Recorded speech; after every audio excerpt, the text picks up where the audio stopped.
October 19th, day 4 of the Cuban Missile Crisis. President Kennedy holds another nerve-wracking meeting, this one with his Joint Chiefs of Staff.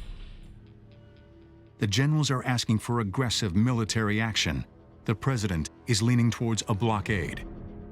Kennedy makes very clear why he feels that we have to start with a nonviolent step.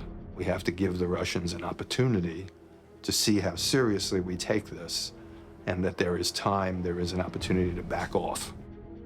While President Kennedy calls for restraint, Air Force General Curtis LeMay pushes back, and the sharp exchange is caught on tape.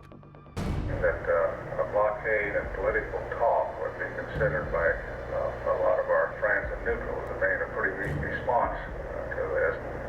I'm sure a lot of our own citizens would feel that way too. In other words, you're in a pretty bad fix at the present time. We say? You're in a pretty bad fix. You're in with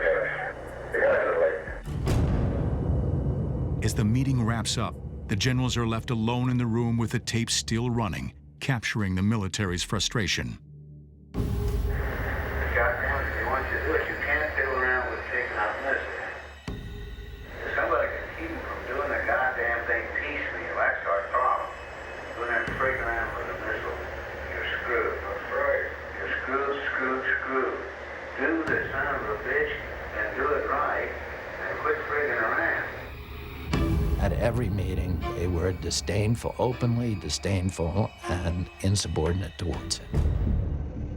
With his generals sniping at him, the president searches hard for a solution.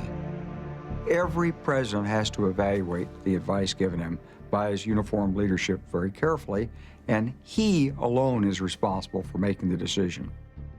People who rise to the top in the armed forces are not necessarily lifelong students of international affairs. They're not lifelong strategists. That's the job of the President of the United States. The president knows that ballistic missile sites are already under construction in Cuba. And the CIA is reporting that more shipments are crossing the Atlantic. The time has come for the commander-in-chief to act. Against the advice of his military advisors, he authorizes a strict naval quarantine of the island of Cuba.